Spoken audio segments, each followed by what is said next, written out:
I'm dying to know how such a creative person decides to go into finance.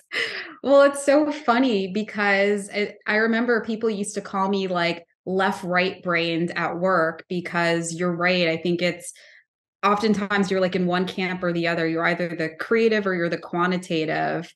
But I've always been a mix of both. And I think my initial interest in finance stemmed from when I was younger and I used to have all these like little side businesses and I would like create different crafts or jewelry or whatever it was. But it didn't just stop there. It kind of ended with commerce. Like for me, the satisfaction was being able to sell whatever it was that I was creating. So there was this always this combination of creativity, but then the actual like business aspect of transacting. I've just always loved, both of those things. Like one wasn't enough on its own. I had to have both. And, when I was coming out of school, I know that for me, so much of what I was thinking about was like, all right, how am I going to take care of myself and support myself? I have student loans, I have rent to pay. And for me, so much of it was feeling like a finance career was kind of my sure bet of being able to like make money out of school so that I could take care of myself. So even there were a lot of things that I loved that were creative, for me, so much of like my sort of job and career choice coming out of school had to do with like being able to be financially independent. That makes total sense. Do you feel like there's a lesson that you took away from your time there that you still apply to your life and career, or have you sort of tried to Mm. sideswipe that time of your life? Yeah, I mean, I think ultimately what I learned, and I really learned it through that experience, is that in order to really find joy from your work, you have to be passionate about the subject matter. And Mhm. again, so much of the reason why I chose a career in finance was that, yeah, sure, I was good at the numbers, I was good at the business stuff, but the decision was really predicated on the financial end result. It's not like I signed up for that career because I was passionate about finance and sales and trading. And ultimately, I think that's why it was really hard for me to find joy out of what I was doing every day. And that's why I knew that whatever I was going to do next, it had to be rooted in passion because we spend so much of our life working that if we don't find joy from what we're doing, life is just too short. It's not worth it. Well, speaking of passion, I read that you said if you're not passionate about what you do, it's just not worth it in the grand scheme of things, which is Mhm. kind of what you were saying now. Yeah. How do you think finding one of your callings has changed your day to day life? I think for me, so much of being able to do something every day that's rooted in a vision and a passion and purpose has really turned what used to feel like a job or work for me into an extension of my life. Like, I really feel like every day when I go to work, I feel like everything I'm doing is contributing to some sort of greater good that I seeded the vision for. And I feel like for the first time, becoming an entrepreneur, work feels like an extension of myself as opposed to something that I'm just showing up and doing and waiting for the day to be over. And so I think that that's been sort of the most powerful impact that starting my business and becoming an entrepreneur has had. Is it a multiplying force in your personal life? Like I find when I'm happier in one area, another area is thriving too, usually. Yeah, completely. I mean, just even the conversations that I have, like at the end of the day with friends, it's more like, oh my gosh, what are we going to name this product? Or I wonder which retailer is going to take this Mhm. versus when I felt like I was just working a job, I was either not talking about work at all Mhm. or I was complaining about work. And so that has been such a big difference. I feel like I'm bringing that part of me to other relationships, and I think because of that, I've had a lot more depth with my friendships, and that people around me are genuinely interested in what Mm. I'm up to at work because they can tell that it fuels me. That's very cool because if it's such a big part of your identity, it's nice that you can share it with your friends in a meaningful way. Completely. And I think you said that perfectly. And that's the word I was looking for. is when your career really becomes part of your identity in a good way. Yeah. That's how it really kind of extends your talent, your spirit, and your skills to be able to do something even greater. So it's really powerful. I think career as part of your identity gets a bad rap.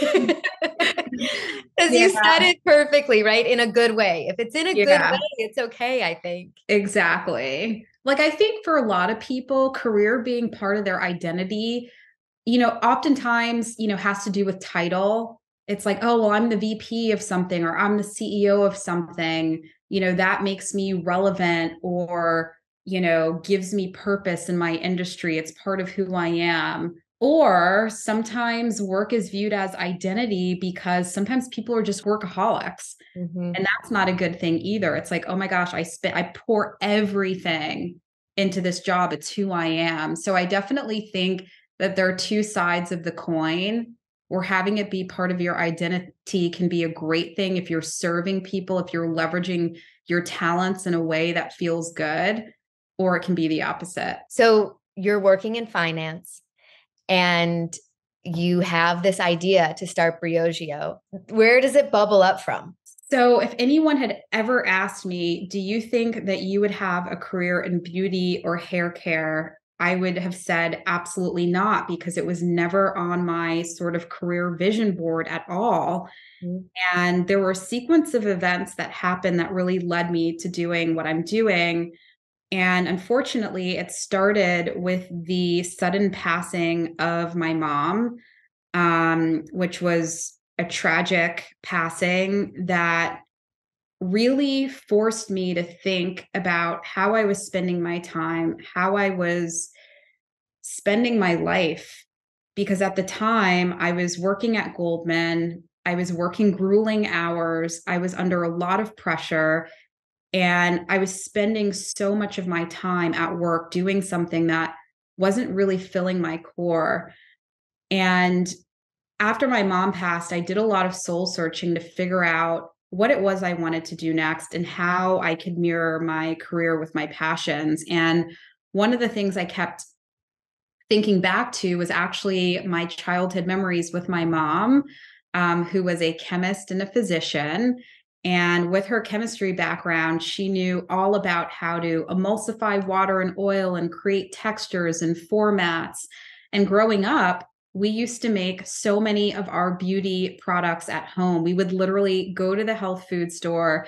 We'd buy all of these different oils and extracts and butters and like all of these raw ingredients, and then transform them into these really wonderful beauty products that were customized for our hair type, our skin type, our needs. And I absolutely loved like being the sous chef to my mom, measuring out ingredients, mixing things up, pouring them into jars and bottles.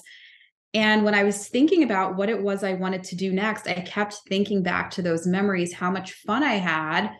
But also as a consumer, I was starting to see this shift that was happening in beauty and personal care for the first time, which was this shift towards clean. So even in 2010, like no one was really talking about clean beauty. It was like very much the early stages of it all. And so from that moment, the light bulb went off and I was like, I'm going to start my own clean beauty brand. And that's what inspired Briogeo. I have someone in my extended family who was diagnosed with cancer and is passing. And my mom went over to visit her and she called me after and said, um, I think she's okay because she's really proud of her two boys, her two sons. Like, I think she knows that they feel settled and she's proud. And I immediately thought, and I didn't ask her, but I thought, I wonder if my mom feels that way about me. Mm. Do you feel like your mom feels that way about you? Did she like really see you and feel you before she passed? Yeah, I mean, absolutely. I remember having like a very sort of profound conversation with my mom actually before she passed, just about my career and my challenges and all of those things. And she was just so encouraging, uplifting, and just really, almost kind of gave her blessing that, like, Nancy, if finance isn't it, like, that's okay. And that was really huge for me because getting that job at Goldman Sachs straight out of school, like, I felt like I had a lot to live up to, a lot to prove. And Yeah. so kind of having that blessing that it was okay to step away from that and do something else, even though ultimately this was before Briogeo, it definitely gave me a lot of confidence. There's this great talk that I encourage everyone to listen to online that you gave, where you talk about the story of her passing and how it sort of inspired the start of your company. And you talk about being fearless for the first time in the face of grief. Mhm. What about grief inspired the fearlessness in you? Yeah, I think just for the first time, I really realized that, this life isn't guaranteed to anyone. I think I almost had this naivete that, like, oh, everyone grows old, of course, and you're going to be able to have all these different experiences in your life and do so many things. And that's not always the case. And Yeah. so for me, I just started viewing time differently. And how do I maximize my time here and eventually one day be able to look back and be proud of how I spent it?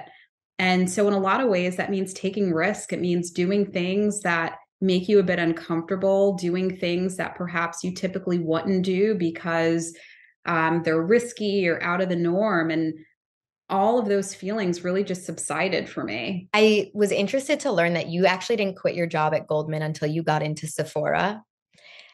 And I'm curious in hindsight, with everything you know now, would you do it that way again? Yeah, I think for me, and a lot of people starting businesses, it can be so risky to leave your paycheck to Mhm. venture out into something that was so uncertain. And again, that was definitely the case for me. I had a lot of responsibilities. I had student loans, I had rent to pay. I had a lot that I was responsible for.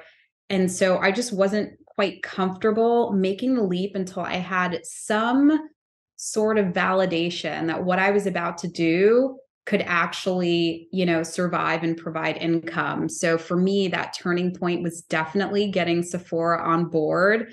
And I knew from that moment, like, wow, I could probably turn this into something bigger. And I'm going to need the time to really focus on making this big. So I need to be all in 100%. I find that to be a really interesting anecdote because you hear so many people, particularly online, saying, go all in, no plan B. And it seems like a really personal decision. It can be the right choice, but it's not always. Yeah, no, it's not. I mean, especially too, I mean, I think everyone's sort of financial situation is different. Yeah. Especially I was single, I wasn't married, I didn't have a dual income.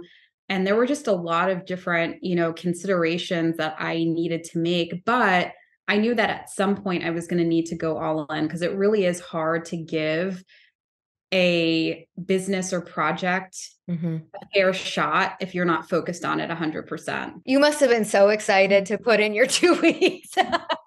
I know. It was like, yeah, it was just so exhilarating. Yeah, because you had so much on the horizon. Yes, exactly. So Exactly. you mentioned that you launched the company at an economically uncertain time. And given that you were straddling the world of finance and what you were building, how did you avoid getting spooked? Yeah, I mean, it's interesting because I think I got spooked definitely after I left my job. And, after that first order came in, I was like, okay, well, when's the next order going to come in? And there was definitely a period of time where there was just like nothing going on. There were no orders, there was no movement. And I did get spooked out. I remember I had like an intern at the time, and we were both kind of like, okay, this is weird. What are we supposed to do? Especially in the beginning, it takes time to ramp things up. And I think it's so important too for so many brands to kind of figure out you got to test and learn with a lot of marketing because a lot of things are not going to work. But Mm. then once you find what starts to work and you continue to sort of build the momentum on that, that's when sort of, the wheels start moving. But there was a period in which they weren't moving and I was definitely spooked. How long was it not moving for? I remember like it really wasn't moving for like a period of like 4 to 6 months. And then it started moving a bit and started moving some more. but it wasn't happening at a pace Mhm. that felt like it was gonna, really turn into a viable business until we started to crack the code on a few marketing strategies. And then from there, I mean, it took off. I was reading that 35% of startups fail because of lack of market demand. Mm-hmm. So people either don't need or want what the startup is selling. Mm-hmm. And such a key element of growth is understanding your buyer and developing products that they actually want. Yeah.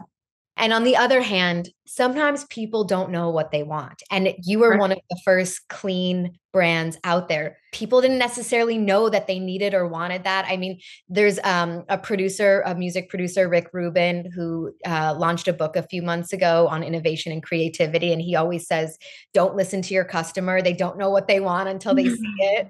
So there's so much sort of different advice out there. I'm wondering where you fall on the scale. Yeah, totally. I mean, I definitely had a product that either people wanted or didn't know they needed. And so my job was to one, educate. I remember I used to I was like hustling so hard. I used to go to like every Sephora store before they would open. I would train all the cast members. I was like going to every trade show. Like I was just out there educating on our products, educating on clean, educating on the why it's different, who it's for, all of that stuff. So education was definitely a big part of it. And then number two was just building the brand awareness because I knew that when people became aware of Briogeo, and educated on the why, like the conversion was just there. And ultimately, that's what happened. But I was missing those two ingredients for a while. And that's what I had to double down on. Were you willing to forgo all your sleep? Is that what happened? Yeah, pretty much. I mean, I just remember it was crazy, but that's what you do when you're building. Like you're Yeah. giving it all you have. Like there's nothing that's beneath you or you literally give it all you have. You put it all on the line. I was reading that in 2014, you were the youngest Black woman to ever launch a line at Sephora. That statistic, like I was happy for you, but it was kind of a bummer of a statistic, to be honest. Do you remember where you were and when you found that out for the first time? And what did that milestone mean to you? Yeah, I mean, I do remember because there was some sort of press that we were doing and we had to fact check it. So I needed to like run it up the flagpole at Sephora and they like fact checked it. And I was like, I mean, it was monumental. Yeah. I just knew though that this was the start of so much change, just in general, clean, Black owned brands in prestige. Like I knew that I wasn't going to be the last. I knew that and also too I felt even more pressure to be successful because I'm like, wow, if I'm successful, then retailers are going to take more bets on founders of color. And so, ultimately that's what has happened, which is incredible. But it definitely made me feel that much more responsible for making, the retailers that took a bet on me proud. There are a lot of Black owned brands in Sephora now. I mean, they're part of the 15% pledge too, which Aurora James started. I know she's your friend. So uh, it's it's really pretty amazing that you started that pipeline almost. Yeah, yeah, definitely. And now I believe it or not, I actually invest in over 30% of the Black founded brands at Sephora. And that's been a big part of, my motivation and passion is like, how do I, carry that torch and help to support Mhm. other people? So I do a lot of mentoring. I'm in the Sephora Accelerate program. I teach actually finance and ops for the up and coming brands, but then also investing and giving capital, I think is so, so important. That's so cool. I didn't know you did that. Yeah. So, one thing I realized with selling my card deck is that if a product is on a retail shelf and it doesn't sell immediately, Mhm. they're kind of done with you. It's a brutal business, retail. So what are a few things that you did besides education to ensure that you were maximizing your retail footprint and really attracting these in-store buyers? Yeah, I mean, what you said is so true. And, starting out, it's so important that you drive, traffic to your priority retailers. So even though I had Briogeo.com, my retailers came first. I wanted them to get the sale before I got the sale. Which, just for everyone out there, you make less money on the retail sales. So it's an interesting thing. Definitely. But, the volume and scale that you can have if you, really become successful with a retailer is, incredible. So really knowing what your priorities are, supporting the retailers, also knowing what levers work in their environment. Like some retailers, sampling is huge, or some retailers, social and TikTok moves the needle, or some retailers investing in like really incredible visual merchandising moves the needle. So really understanding what levers, drive your retailer is important. You said creating a product isn't rocket science, but it does take a ton of perseverance, dedication, and focus. If you have those three things, anything is possible. So I think focus is hard because the nature of launching something can pull you in so many different directions. And you also get a lot of unsolicited feedback. I can only imagine what you dealt with because I have one little card game, and the amount of feedback I receive from people who have never launched something is unbelievable. So how did you determine whose opinions matter and whose opinions don't? I mean, I've got to tell you, and I don't know if it's just because of the nature of my product and business, but I've really felt like everyone's opinions matter. Like I remember like going on Sephora.com, looking at every review and being like, okay, 5 out of 10 people said this. I need to go to the lab and we've got to fix this.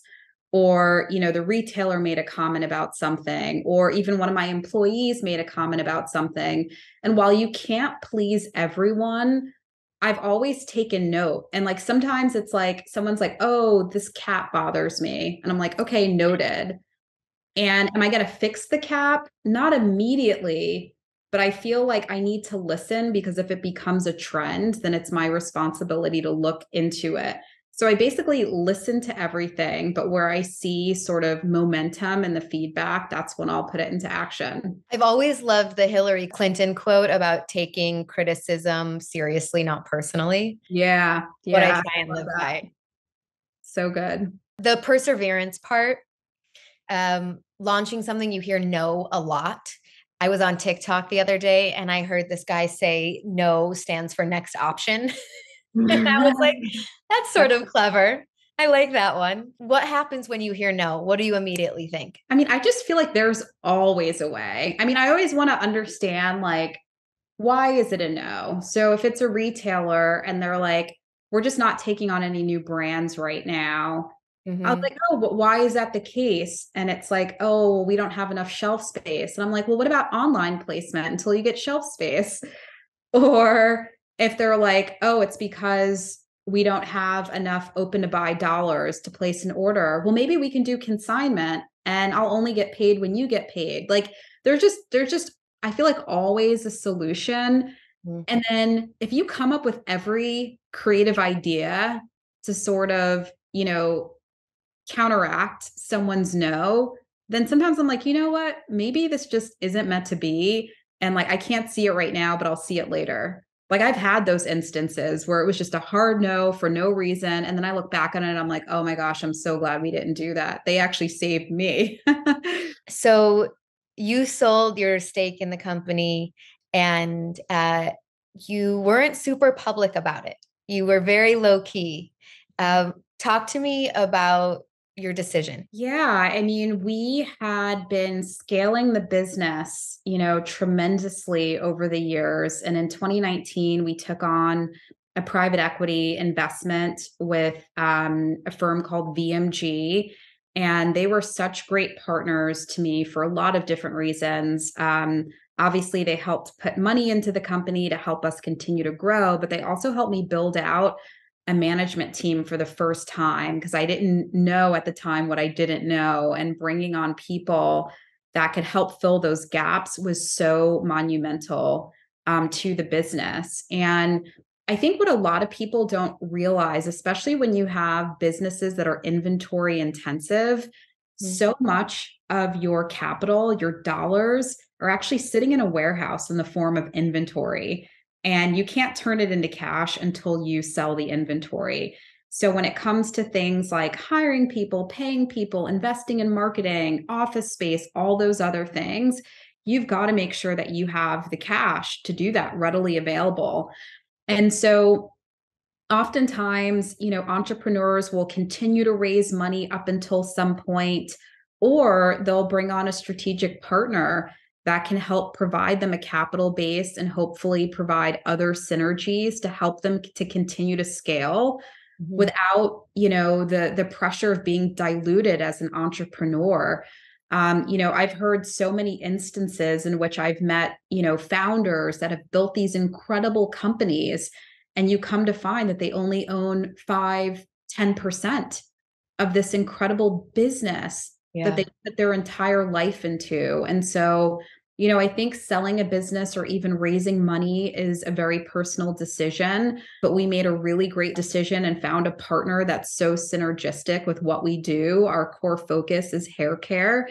And it's really, really been fantastic. I know that one of your considerations was like you really didn't want the product and the quality to change in any way. Yeah, I mean, that's super important. And that's why I think, if you're making the decision to sell your company, making sure that you have those aligned values. And for me, product quality, putting the customer first, innovation in hair, like have your laundry list. It's like going into a marriage, right? It's like, okay, if I'm going to marry this person, these are the things that like have to be true. And then these are the things that don't have to be true because I can live with them. Like the same thing is so important when you're, deciding on who you're going to sell your company to. So I was on a plane a few years ago, coincidentally, and across the aisle was Conan O'Brien. And he was like sleeping most of the flight. And then before we got off, I was like, I have to ask him a question. And we were like, Conan, if you were to do it all over again, what would you do? Would you do anything differently? And he thought about it for a second and he was like, I wouldn't do it. It was too hard. And he laughed.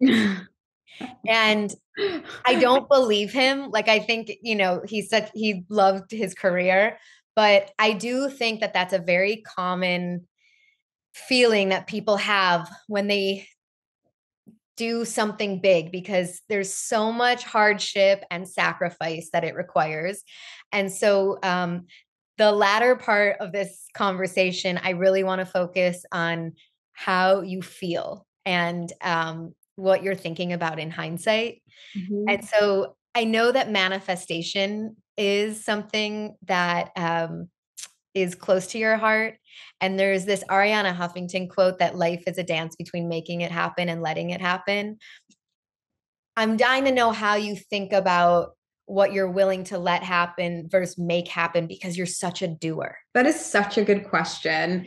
And I feel like I was really faced with this for the first time in a profound way when I built out my leadership team at Briogeo, because there was one point where I was overseeing sales, marketing, HR, operations, finance, technology. I mean, you name it. Mhm. And I just, had my hands on everything and I had a way of doing things.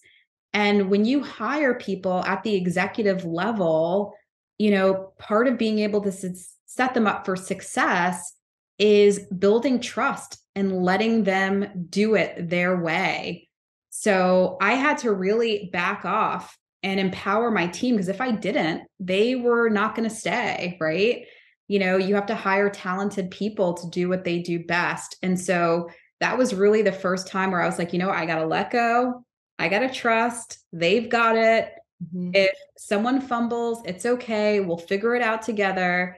But I know that that's hard for a lot of entrepreneurs, but it was really pivotal for me and the brand to be able to have a talented team lead the future of the company. On a scale of 1 to 10, when you look back, how hard was it all? It was very hard.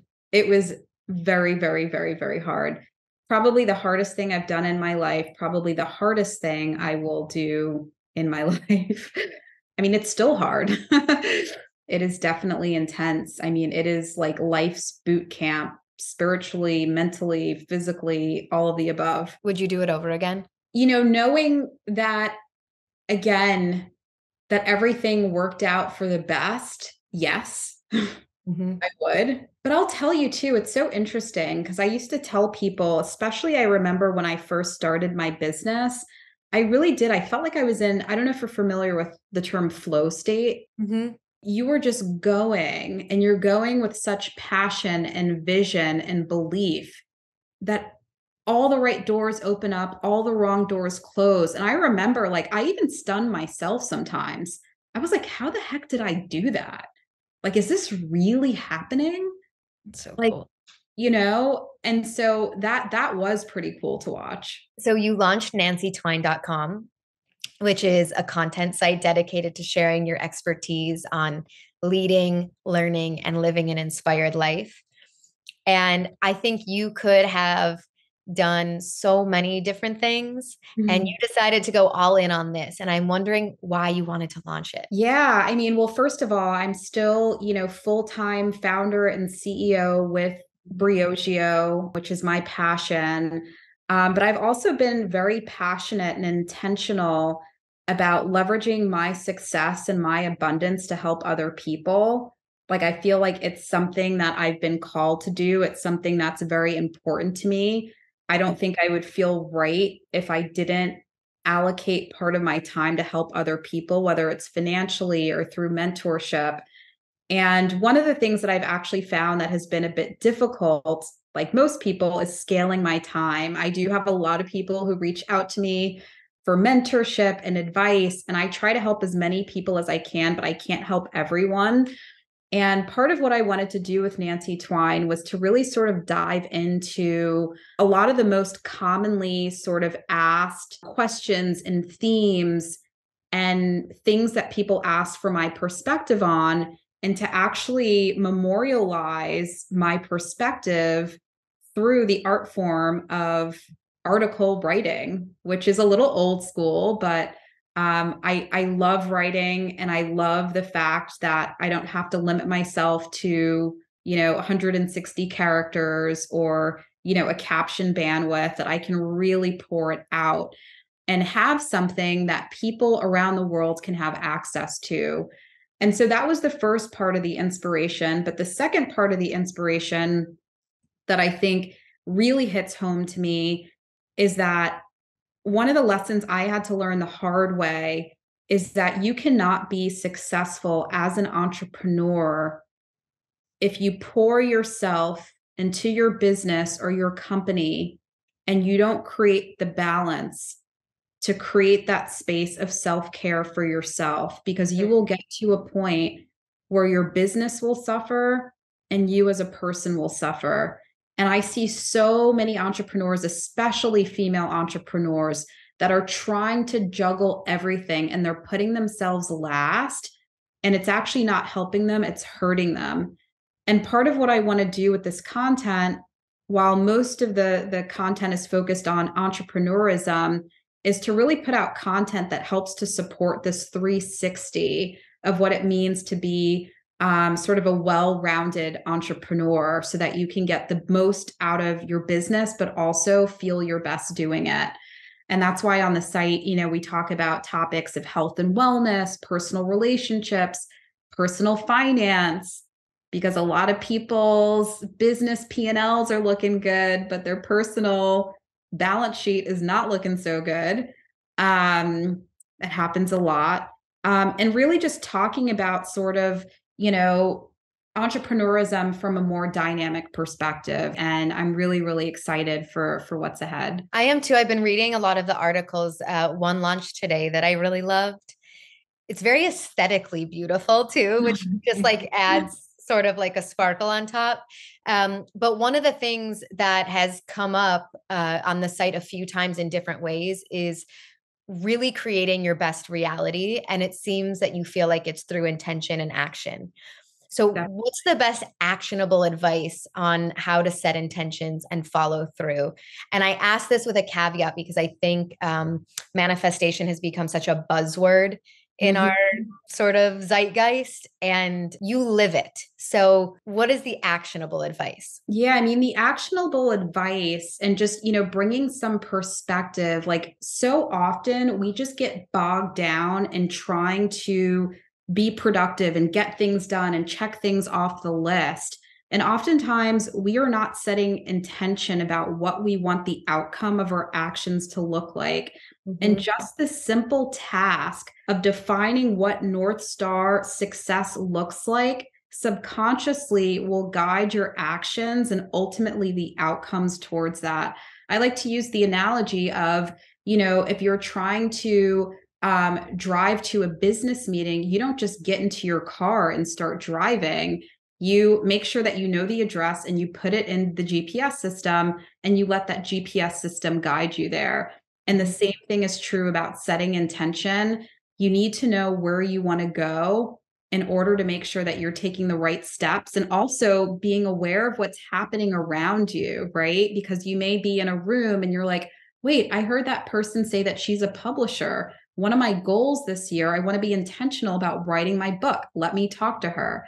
So it even helps to, there's actually like, I forget, there's like a nerve in the brain actually that gets activated when you come in contact with things that are relevant to something that you set as an intention. Oh, that's very cool. Do you feel like there has been specific ways that you've reinvested in yourself? I think reinvesting comes into a lot of different forms. For me, and I'm sure you too, so much of being able to maximize your day and being productive is having the energy. So it's, investing in eating right, exercising, carving out the time to do meditations, affirmations, whatever it is you need to show up as your best self. I also, invest a lot of time in just talking to people. Sometimes I'm like, oh, I really don't feel like going to this dinner. And then at the end of the night, I'm like, I'm so glad I went to that dinner. I got like 4 nuggets that are going to inspire X, Y, and Z. Yeah. And so, part of being able to invest in yourself in the right way, again, comes down to really knowing like, how do you want to show up and where are you trying to go? I feel that way about almost any dinner that I am like gratefully invited to. I'm always so tired at the end of the day and I come home so much more energized. Completely. I also wanted to go backwards for a second. When you were talking about self-care, was that something that you experience personally or something that you see often? You were saying you see a lot of founders put themselves last. Is that coming from like a personal pain point or is it something you've seen? It's actually come from both. It was definitely a personal pain point for me where, oh my gosh, like, I wasn't sleeping enough. I wasn't eating right. I wasn't exercising. I wasn't even making time for friends and family. I had a lot of relationships that were on the rocks because I wasn't showing up as a good friend because nothing came before my business.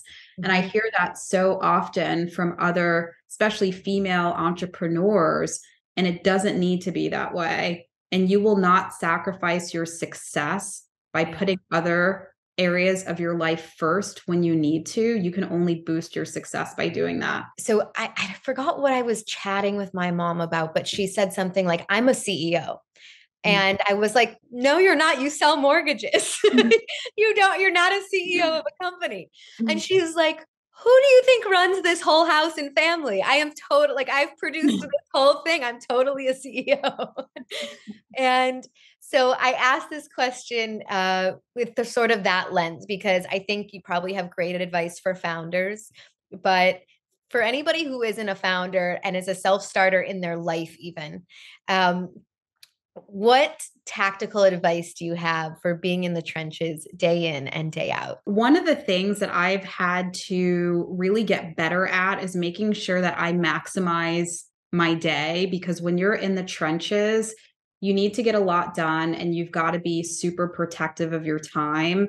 One of the techniques that I've been using is time blocking. So it's Mm. literally being intentional about like every half hour, 1 hour time block throughout my day so that I don't find myself like scrolling on Instagram for a half hour during the middle of the day or getting distracted by something. I feel like when you're in the trenches and you have things to do and people are dependent on you, you have to make sure that you're using your time well. And part of time blocking too is making sure that you're carving out that space to do what you need to do for you. Otherwise, it's going to go to the bottom of the list and probably is not going to happen. You have a polite way to say no. I'm still trying to figure it out. It's hard, again, I have a lot of people who reach out to me who are Right. starting beauty brands that, want to get my advice and perspective. And I really do. I want to help as many people as I can, but I don't always have the capacity Mhm. to review someone's business plan or to spend an hour with them on the phone. And so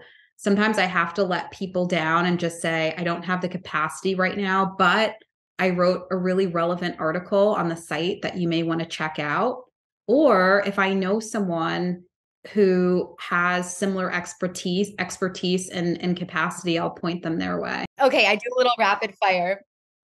So, I always think of networking as relationship building. What is your best tip for relationship building? So I think for relationship building, you have to remember it is a two-way street. If you're going to ask someone for their time or their help, ask how you can help that other person. What is the best negotiation tactic that you've learned throughout the years? I think it's been when you come to the negotiation table, make sure you build in all of that other person's concerns or doubts into your ask. So just like make the yes for them, like Mhm. drop the yes. That's like the first thing they teach you in debate too, Mhm. is like make the alternative argument. Yes. What is something we should know about our hair that we probably don't? A lot of people don't realize that your diet and what you ingest affects your hair growth and hair health. Which is why for people that maybe don't eat certain types of foods or just aren't following a very healthy diet, taking a supplement is really important. That's a great call. I wouldn't have thought of that. A beauty splurge you cannot live without. Okay, I'm a sucker for massages, and there's like this 2 hour massage at the Mandarin Oriental that is so damn expensive, but it's like the best. Item on your bucket list that you want to get this year, or something you want to do, not necessarily get. I really want to go on an African safari, and I'm trying to make it happen. What is a book that changed your life? Something you think everybody should read? The Four Agreements changed my life. And crazy story, someone randomly sent me the book, no name, no note. The book was just sent to me. I still have no idea who it's from. Ooh, And I brought it with me on vacation a few years back, and it was transformative. that is so spooky in the best way. Yeah. Okay, we're going to do a pretty smart question. So you just let me know when to stop. Stop. Okay. What is the biggest sacrifice you've had to make on your path to achievement? Wow. I mean, it's definitely been Briogeo and it's been sacrificing so much. And I'm not saying this is a good thing, but I definitely, sacrificed aspects of my self-care. I sacrificed some friendships. I sacrificed being able to travel and do fun things, for the sake of creating success with my business. My hope is that you're able to sort of play catch up on some of those things in the coming years, but I know what you mean. Yeah. The last question is, what's the smartest decision you've ever made? Along those lines, like honestly, betting on myself. I invest in a lot of brands and businesses and all sorts of things, but I still think number one, the best bet that you can make is on yourself. And when I decided I wanted to start Briogeo, that was the best decision I've made. That's awesome.